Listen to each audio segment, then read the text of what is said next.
Frumoși mei săgetători, bine ați venit, dragilor! Astăzi facem etalarea generală a lunii iulie. Valabilă, bineînțeles, pentru toți cei care aveți soare, lună, ascendent sau Venus în Săgetător și vom face crucea celtică, așa cum am anunțat în ultima perioadă, însă vom scoate două cărți în plus care să ne arate provocarea și surpriza lunii pentru voi. Așadar, vom așeza cărțile pe poziție cu fața în jos, să nu le vedem până când nu le luăm una câte una.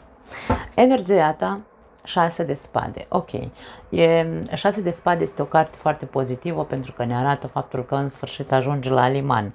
Din punct de vedere energetic, simți și tu că începi să respiri un pic, că începi să se așeze lucrurile, că începi să se liniștească, cu toate că poate încă nu ai ajuns la final definitiv. Poate că n-ar strica să te miști un pic din loc și tu, ca și cum și tu să pui bunăvoință, îmi vine să spun, nu știu de ce mi ies mesajele așa, să pui bunăvoință din partea ta, din interiorul tău, pentru că aici vorbim despre energia ta, să pui bunăvoința să te liniștești și tu sufletește, să te liniștești și tu mental, da? Și tu să fii în căutarea păcii și a liniștii, nu doar să aștepți să se așeze lucrurile în viața ta. Este un fel de, hai să fac și eu un efort să respir, un efort să mă liniștesc și un efort să ajung. E ca și cum dacă energia ta se combină cu energia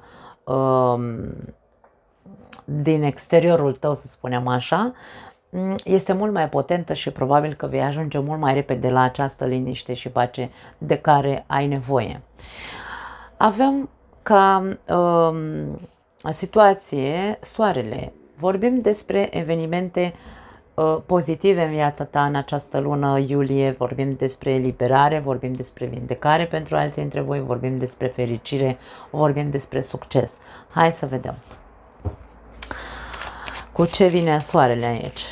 Luna iulie pentru Săgetător pare că este ok. Ia uite ce interesant. 5 de spade, 6 de spade. Nu o să mă satur probabil niciodată să spun că de mult, nu am cuvinte să spun că de mult iubesc tarotul.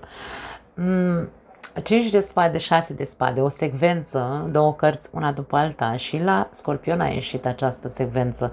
Nu știu dacă voi aveți planete în Scorpion sau dacă aveți de-a face cu un Scorpion. Vorbim despre faptul că dacă tu, aici situația arată benefică, dacă și tu contribui să fie benefică, dacă tu rămâi pe pozitiv și rămâi, cum am spus aici, cum am simțit să-ți transmit aici la început, aici ni se confirmă că ceea ce mi s-a transmis la început este valabil și aici e ca și cum dacă și tu contribui și cumva aici e vorba despre a arunca armele, a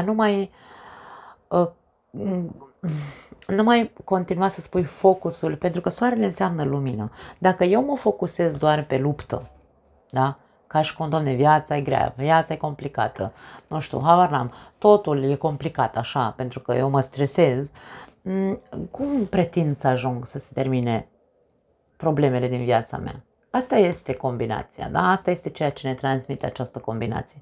Dacă și tu participi, cum am spus la început, da? Pentru că viața vrea să-ți dea, Domne, vindecare, eliberare, fericire, nu știu, numai lucruri bune și pozitive vrea să-ți dea viața, dar și tu trebuie să lupți, să contribui cu viața ca să se termine odată problemele cu care te confrunți.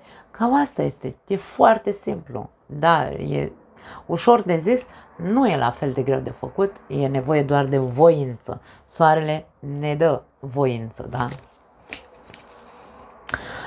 Pentru alții dintre voi această combinație reprezintă rezolvarea unor conflicte pe care le aveți de ceva vreme, conflicte care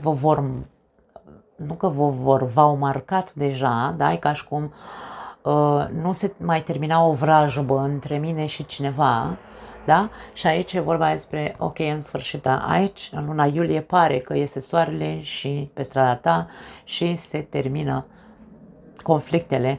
Într-un fel sau altul poate fi pentru unii dintre voi plecarea acestei persoane conflictive din jurul vostru. Da? Nu e că dispare, nu e că așa, alege probabil să plece sau trebuie să plece, pentru că asta este, așa e viața. Întotdeauna viața ne pune lucruri, ne dă daruri în viața noastră și noi nu ne dăm seama, da? Că e un dar. Plecarea acestei persoane poate fi un dar pentru tine, ca și tu să începi să te liniștești. Dar e vorba despre o situație prin care unii dintre voi ați trecut și pe care poate unii dintre voi trebuie să o acceptați, că nu o puteți schimba, asta este, există, da? Pentru că soarele înseamnă și acceptare.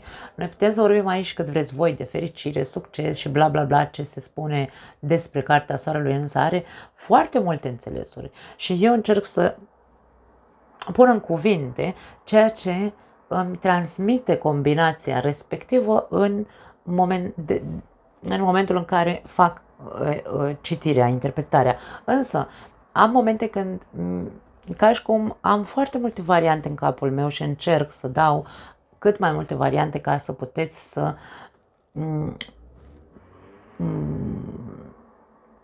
înțelegeți mesajele în funcție de problemele cu care vă confruntați, că nu toți ne confruntăm cu același gen de probleme, da? Și de-aia vorbim aici despre acceptare. Poate unii dintre voi trebuie să acceptați că, Doamne, situația este chinuitoare și nu am altceva de făcut decât să mă împac cu ideea, adică să trec peste, da? Să mă liniștesc, să o accept și să încerc să o duc, să respir și să zic, ok, e doar o perioadă. Voi reuși să trec și peste asta, cumva. Da? Cam asta este, cumva, o altă variantă. Da? În mintea ta, roata norocului, ok, tu te gândești la anumite schimbări, poate unii dintre voi vă gândiți la, deja în capul vostru, ca și cum aveți clicuri, flash-uri, vă vin așa și zici, băi, parcă nu e prima oară când trec prin situația asta, da? Interesant. As de spade și 7 de monede. Dacă vorbim despre mentalul unora dintre voi, da, sau modul în care voi gândiți despre situația cu care vă confruntați, unii dintre voi căutați să schimbați lucrurile. Veți face eforturi. 7 de monede este cartea, nu cartea eforturilor. Eforturile le-ai făcut, dar aici e vorba despre încă trebuie să mai investesc, da? Încă trebuie să mai mențin cumva, să mai fac anumite eforturi, dar nu eforturi mari, ci doar de întreținere a acelor eforturi pe care le-am făcut în trecut. Pentru că 7 de monede este cartea rezultatelor sau a așteptărilor, însă după ce s-a făcut o muncă. Aici avem această persoană care a plantat această plantă, da? Și bineînțeles că trebuie să o îngrijească. În momentul în care tu în trecut ai făcut niște eforturi să schimbi situația, să rezolvi, asul de spade vine cu rezolvare, ai depus niște eforturi, ai pus din partea ta, da? Să rezolvi situația și să faci schimbări, aici e vorba de, ok, menține-te pe acele eforturi pe care le-ai făcut sau menține acele eforturi alimentându-le, pentru că aici e ca și cum această persoană are nevoie să ude această plantă, are nevoie să smulgă iarba care crește așa aiurea pe lângă plantă. Deci aici îngrijirea atenția pe acele eforturi pe care le-ai făcut. Nu putem să ne luăm mâna de pe o anume situație și să zicem, eu am făcut partea mea, da? Nu, ok, ai făcut partea ta, însă continuă să rămâi în aceeași linie de nu cădea în delăsare, da? Planta, dacă ai pus-o în pământ, trebuie să ai grijă de ea. Așadar, pentru unii dintre voi,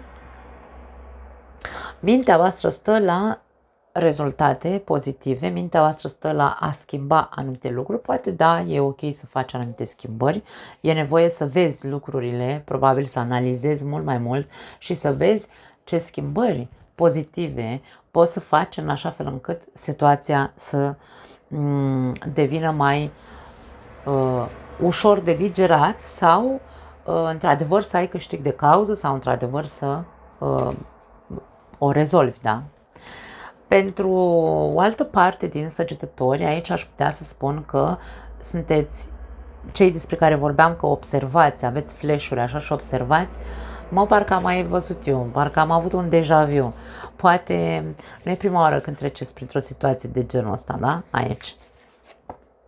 Ok? Din ce am spus mai devreme. Și aici ca și cum click, click, click, click, click, se face click, click, click în capul tău și înțelegi anumite lucruri pe care tu trebuie să știi acum să le schimbi.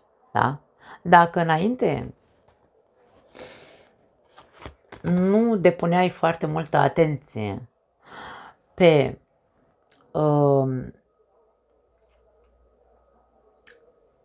cum și cât investeai și dacă era bine, nu era bine, adică dacă în trecut intrai și tu în aceste lupte de putere, dacă și tu intrai în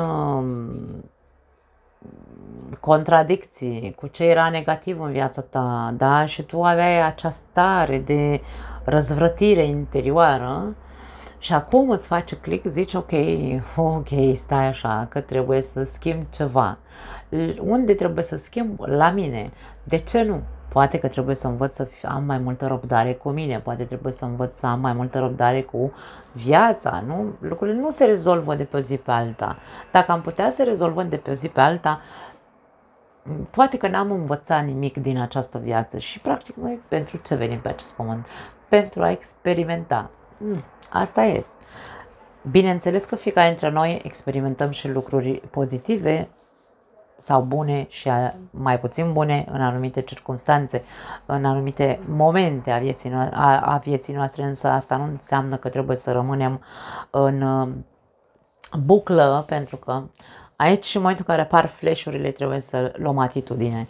Da? Nu mai putem să stăm degeaba și să ne uităm la situație și să zicem aoleu, iară mi se întâmplă același lucru. Întreabă-te de ce. Asul de spade vine și îți arată cu claritate care e bucla. Da? Și îți arată cu claritate care este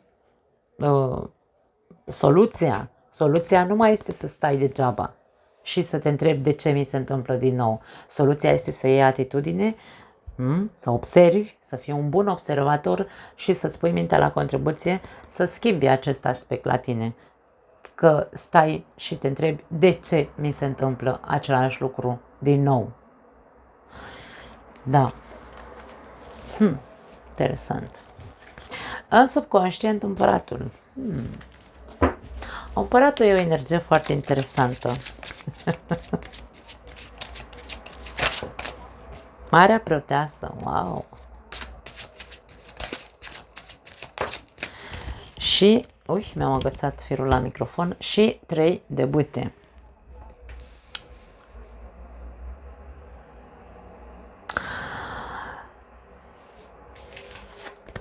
Eu în subconștient te văd foarte încrezător. Pe alocuri credincios, e ca și cum crezi că ai protecție divină, crezi că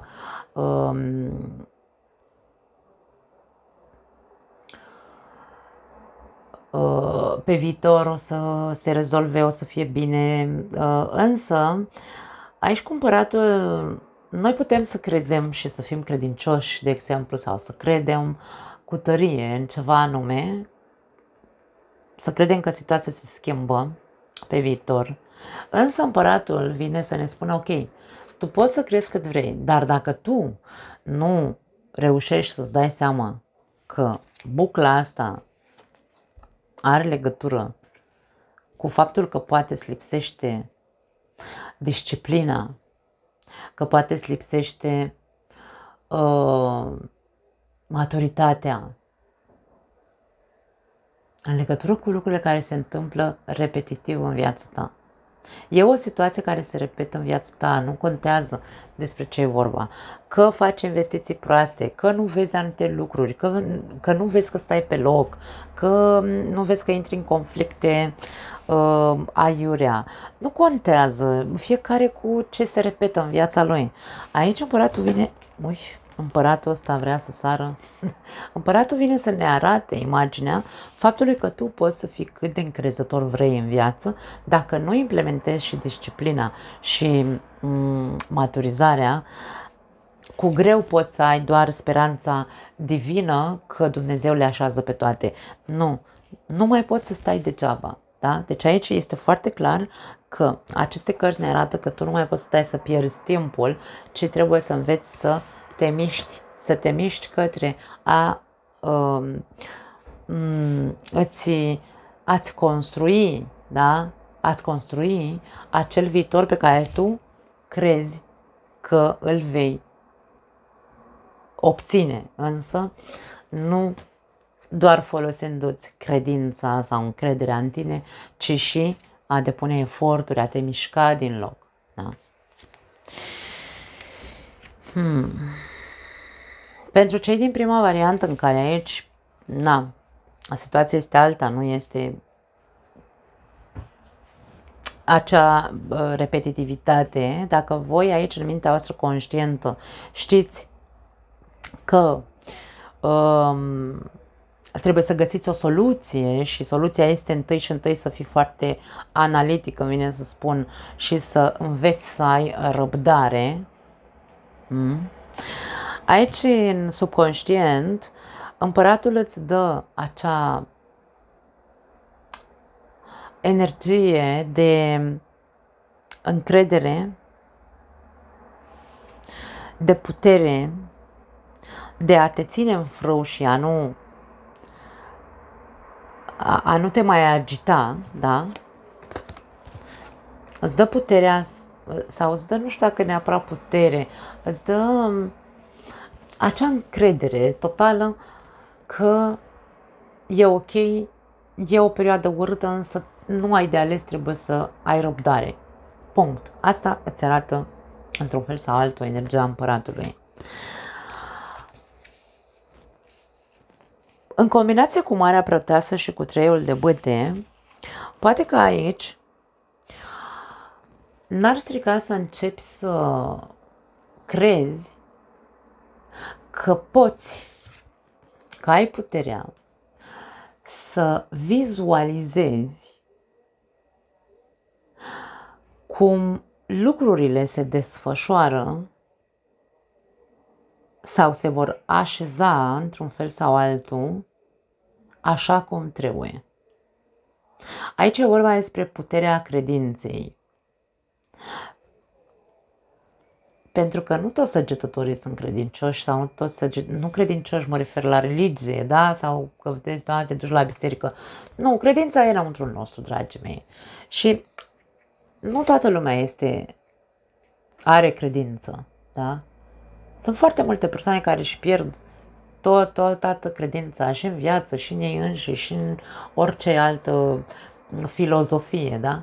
Și aici vorba despre, ok, dacă tu reușești să-ți recuperezi într-un fel sau altul credința că dacă acum înveți lecția răbdării, chiar dacă situația nu este una, hai să o spunem, liniștită, aici avem un soi de război în interiorul tău, dacă tu îți recuperezi credința și înveți într-un fel sau altul să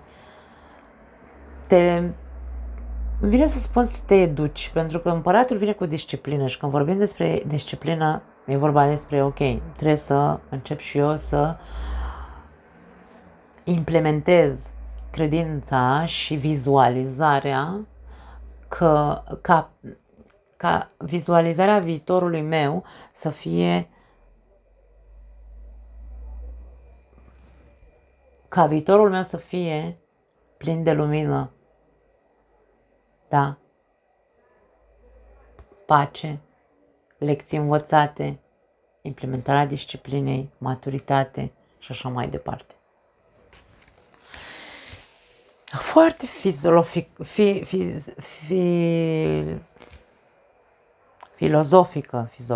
mi-ești. Și foarte, în același timp, foarte logică, da? Etalarea voastră, îmi vine să spun. În trecut, As de cupe. Hai să vedem. Împăratul din nou. Împăratul a apărut de 2 ori. Ia uite. Deci aici vedem confirmarea. Împăratul, când apare de mai multe ori într-o etalare, ne arată o structură a personalității noastre, de ce nu? Și în general este o structură rigidă. De ce? Acest personaj are această cum se numește, armură care ne arată rigiditatea lui și nu numai. Și scaunul de piatră pe care el stă, tronul pe care el este așezat, arată aceeași poziție rigidă pe care o are. Și când vorbim despre apariția împăratului de 2 ori și ne arată combinația, mai ales asta, putem să vorbim despre faptul că în trecut tu era ca și cum aveai acea viziune optimistă, aveai acea credință că totul va fi bine, vedeai, de exemplu, dacă vorbim despre relații, credeai că relația ta este super ok, însă modul tău de a fi, modul tău de a gândi rigid, cumva a vrut să-ți arate într-un fel sau altul în trecut că nu tot ce pare pozitiv e pozitiv, nu tot comportamentul sau atitudinea noastră, dacă vorbim aici despre o persoană care a vrut să se arate ca fiind matură, serioasă, responsabilă, protectoare și așa mai departe, însă într-un anume fel, acel fel rigid despre care vorbeam, și tu ți-ai exprimat iubirea într-un mod rigid, poate că ai făcut mai mult rău decât bine. Aici e momentul să începi să vezi cât de mult a afectat relațiile tale. De exemplu, această rigiditate sau poate răceală pentru alții dintre voi, control, nevoia de a deține controlul, da? Toate aceste cuvinte probabil ar trebui să facă un click pentru unii dintre voi. Dacă, nu neapărat că vorbim despre relații, putem să vorbim despre orice. Proiecte care au eșuat din cauza faptului că tu nu ți-ai asumat. Nu ți-ai asumat nimic. Ai crezut că ți se cuvine atenție și asta, da? Deci împăratul vine cu multe alte mesaje în această combinație. Noi începuturi care au eșuat sau indiferent că vorbim de proiecte, de loc de muncă, de relații, de nu contează, au eșuat din cauza faptului că tu nu ai văzut că ai nevoie de flexibilitate.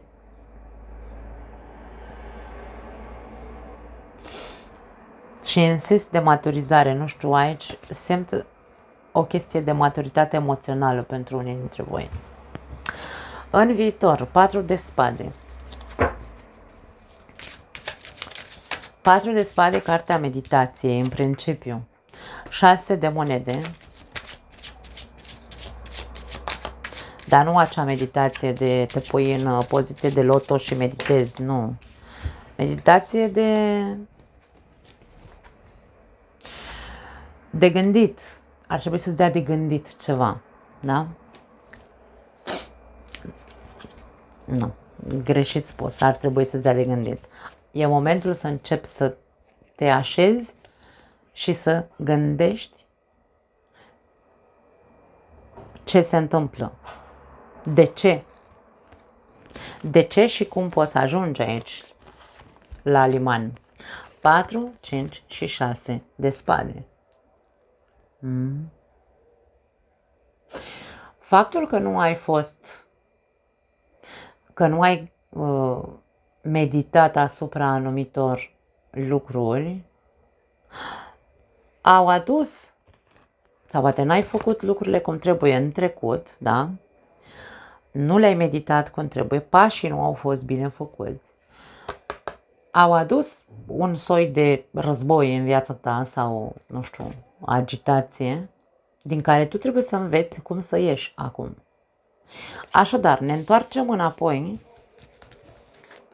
de acum în 3 luni de zile, N-ar strica să începi să fii mai atent și să meditezi mai profund la unde consumi tu foarte multă energie și unde ai aceste probleme de pe mine nu mă mișcă nimeni din loc, eu așa zic, așa e, așa fac, dau pumnul în masă, da? Meditează un pic. Pentru că aici avem 6 de monede care înseamnă reciprocitate, corectitudine, egalitate de drepturi, da? Avem 4 de bâte care ne arată armonie și avem as de bâte care înseamnă o nouă oportunitate. Ai oportunitatea să începi cumva de la început să aduci, în primul rând să fii corect, da? În primul rând să fii corect și să 6 de monede înseamnă generozitate, să faci, să dai,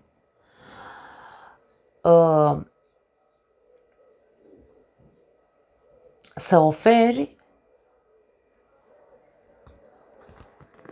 Mie vine să spun să oferi ce primești.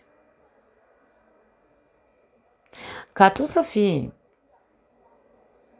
în armonie interioară, trebuie să înveți să oferi ce primești. Atenție, când vorbim să oferi ce primești, vorbim literal să oferi ce primești. Dacă tu primești armonie, șanse peste șanse, e momentul să începi să vezi că trebuie să faci același lucru. Dacă tu primești război, ca tu să fii împăcat cu viața asta și să trăiești în armonie, trebuie să înveți să oferi război. Adică e ca și cum tu nu poți să stai ca fraierul, ca unul să vină să se... nu știu, cărma prostii îmi vin în cap. Ca cineva să vină către tine să-ți ia gâtul așa și tu să stai și să zici, da, ok, hai, întorc și celălalt obraz. Nu, tu trebuie să înveți, legea reciprocității există pentru toată lumea. Trebuie să învățăm să știm să zicem nu când trebuie să zicem nu, să știm să ne apărăm când cineva ne atacă, să știm să oferim armonie și șanse în momentul în care cineva ne oferă oportunitate peste oportunitate și ne aduce armonie și lumină în viața noastră. Se înțelege, nu?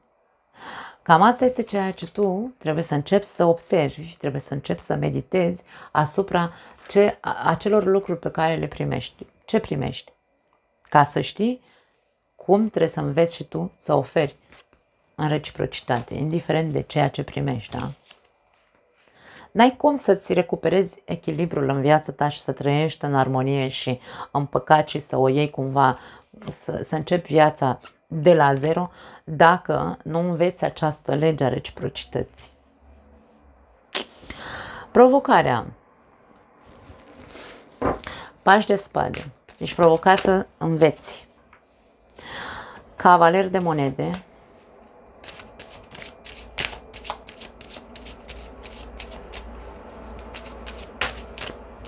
Și luna. Ești provocat să înveți și să investighezi în primul și în primul rând. Aici avem micul detectiv. De ce spun să investighezi mult mai mult îmi iese acest mesaj de investigație sau investigare, pardon, nu știu cum e corect, decât să spun că e să înveți. Da, de învățat, dacă ești provocat să înveți, trebuie să înveți din comportamentul tău din trecut. Comportamentul din trecut a fost unul de lăsător, îmi vine să spun, pentru unii dintre voi, n-are cum să fie pentru toată lumea. Ai făcut anumite lucruri, însă le-ai făcut așa, nu știu, făceai un pas odată la nu știu câte luni. Aici e momentul să începi să vezi că trebuie să înveți odată din experiențele și atitudinea ta pe care ai avut-o în trecut. Pentru alții dintre voi e momentul să începeți să zgândăriți și să căutați, ce? Informații, să începeți să vă deschideți într-un fel sau altul, chiar dacă poate, hai să spunem așa, nu are noimă pentru voi, să învățați lucruri noi, da? Pentru că pajul de spade este singurul paj din tarot care este reprezentat prin a fi învățăcel. Da? Și aici ca și cum ți se spune, mă rog, ești provocat. Ești provocat să începi să faci câte un pas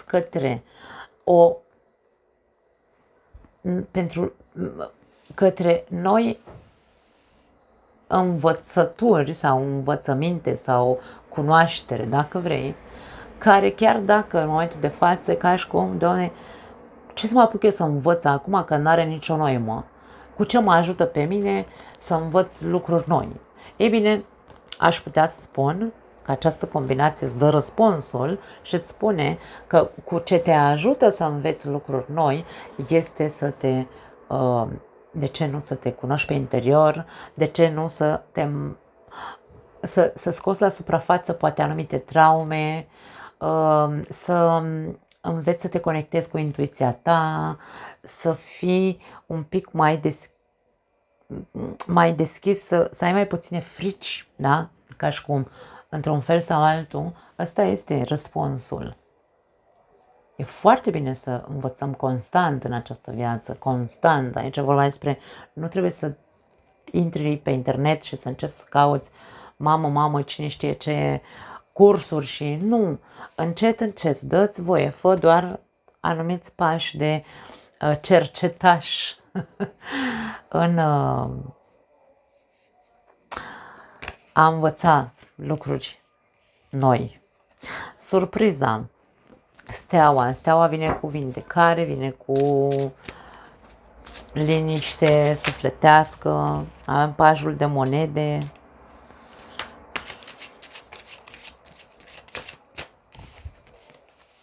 wow, și diavolul. Dragii mei, steaua vine cu vindecare, cu împăcare și cu, dar nu împăcare neapărat cu cineva, nu mergi împăcare cu tine însuți. E ca și cum echilibrarea între partea mea vizibilă sau fizică, dacă vrei, și partea mea obscură. Da? Aici ca și cum accept, surpriza este cumva acceptarea unui adevăr. Steaua vine întotdeauna cu adevăr. De-aia se spune că aduce vindecare. Cum ne vindecăm? Atunci când vedem adevărul așa cum este, când acceptăm adevărul așa cum este și dacă eu accept faptul că am și eu anumite lucruri pe care trebuie să le rezolv cu mine însumi, aici vorba despre atinge echilibrul, te vindeci, pentru că accepti că ești o persoană fizică, însă ai și, fiecare dintre noi avem și o parte fizică, una interioară sau spirituală sau un spirit, numește-l cum vrei tu, un suflet care are și calități și defecte. Nu vreau să stau să descriu diavolul, pentru că nu are importanță aici să-l descriem. Ideea este că dacă tu vei avea parte de o surpriză care îți va arăta un mare adevăr, un adevăr care trebuie acceptat în legătură cu tine sau cu anumite comportamente dăunătoare, mai ales pentru tine în primul rând, când tu accepti această situație și zici ok, recunosc, trebuie să fac ceva ca să mă echilibrez și să trăiesc în pace într-un fel sau altul cu defectele pe care le am, dar când le fac vizibile nu mai sunt atât de urâte. Da? Exact cum vorbeam și în astrologie, când explicam anumite lucruri în legătură cu casa 8 sau în legătură cu zona Scorpion din casa noastră, din harta noastră natală. Da? Deci aici vorbim și când am vorbit despre Lilith, atenție, am vorbit, dacă vreți să vedeți materialul despre Lilith în Scorpion, puteți să o faceți în martie, probabil că l-am făcut.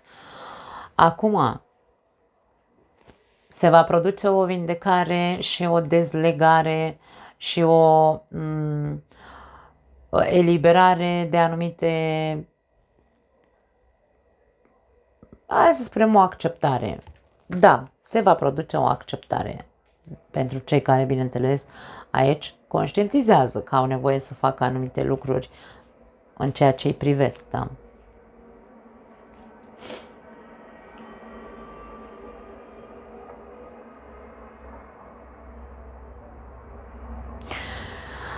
Mă întorc înapoi pentru că din nou aici vine o altă variantă în ceea ce privește provocarea. Provocarea pentru alții dintre voi poate fi vorba despre sunteți provocați să fiți atenți. Fiți atenți la o persoană din trecutul vostru care vine cu o ofertă către voi. Fiți foarte atenți la acea ofertă. Oferta poate să fie să fie așa legată cu ață albă cumva și voi trebuie să știți să vă nu să vă protejați, ci e vorba de a vedea printre rânduri.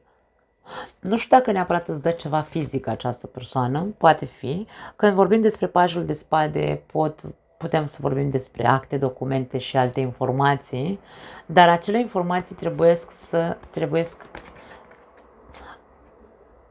căutat, citit printre rânduri, da? Indiferent că vine cu un act la tine, indiferent că vine cu un cadou, indiferent că de ce aici vorba e, fii foarte atent, fii foarte vigilent cu ce vine această persoană.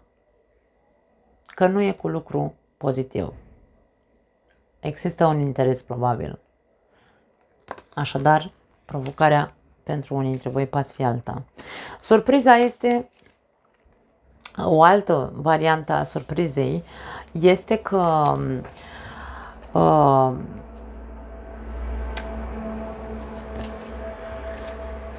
doar când suntem sinceri, puri, autentici, doar atunci ca și cum răul nu se leagă de noi. Da? Răul nu are putere asupra noastră atunci când noi îmbrățișăm doar adevărul și sinceritatea. Ca și cum ți se spune să rămâi în această energie de puritate și de sinceritate, pentru că aici avem, vezi, nu știu dacă se leagă între ele, o imagine foarte asemănătoare. Foarte asemănătoare. Poate sunt persoane din jurul tău care încearcă să te inducă în eroare, să te mintă cu ceva, să te împrobodească, să te manipuleze. Și vin cu tot felul de imagini de-astea de persoane, nu știu, prietenoase. Însă aici e vorba despre tu menține-te pe energie de, dacă vrei, inclusiv de credință, da? De optimism și de adevăr și de sinceritate, ca să nu aibă putere aceste oferte să te dea peste cap, să te inducă în eroare.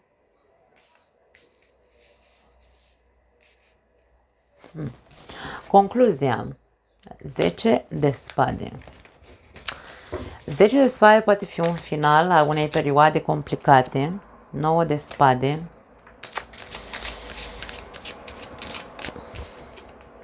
Și pași de spade din nou. Nu, aici nu vorbim despre...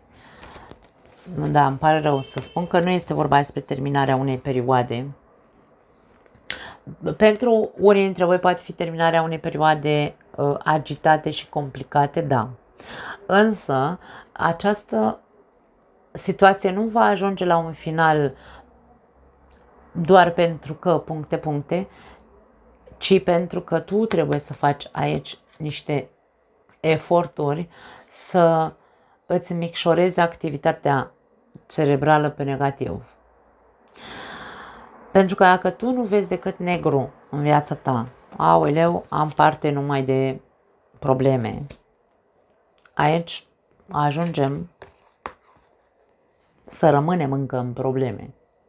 De aia este o chestiune de a învăța să-ți schimbi frecvența mentală, îmi vine să spun. Pentru alții dintre voi, nu se termină încă, îmi vine să zic, chinuiala. De ce? Aici există bomboana de pe colivă, îmi vine să spun, în anumite momente spun, picătura care umple paharul, lovitura sub centură, pentru că este cartea trădării, sau, cum am zis, bomboana de pe colivă. Mai e un pas ca să se termine, trebuie să se mai întâmple ceva care probabil te va dezamăgi. Acel ceva care te va dezamăgi, acea picătură care va umple paharul și te va pune la pământ, are de văzut cu faptul că, probabil, mă întorc înapoi la provocare și mă întorc înapoi la surpriză, ok? Pentru că poate tu nu ai fost atent. Nu ai fost atent, n-ai putut să vezi intenția acestei persoane, n-ai fost vigilent. Și aici e ca și cum degeaba îți pare rău acum când vezi că ți s-a pus bomboana pe colivă, când tu trebuia să fii atent înainte. Așadar, aici concluzia este, ca să nu ajungi să-ți pună persoana respectivă bomboana pe colivă, fii atent din start, intuiția ta te va ghida, deci tu vei ști cine e persoana asta. Tu vei ști cumva intuitiv, și steaua vine cu intuiție, da? Intuitiv vei ști intențiile acestei persoane și intențiile nu sunt unele pozitive. În momentul în care simți și intuiția ta spune persoana asta nu e ce trebuie, nu e ok pentru tine, nu ți aduce lucruri benefice, e toxică, e nu știu, habar n-am, atunci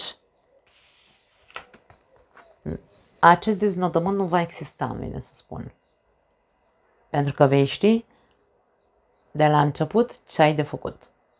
Dacă nu ții cont de acea intuiție care îți va vorbi, aici vorbim despre o trădare prin care vei trece și din care până la urmă va trebui să înveți. Că dacă nu, știți cum e, câteodată învățăm doar când într-adevăr viața ne tot dă și ne tot dă până învățăm. Că dacă nu, asta e, de-aia se tot repetă anumite lucruri în viața unora dintre voi, da? Mult mai intensă decât erau etalările la scorpioni. Dragi săgetători, nu mai am altceva pentru voi. Vă pup, sper că vă este de folos această etalare și ne vedem, bineînțeles, data viitoare. Ciao!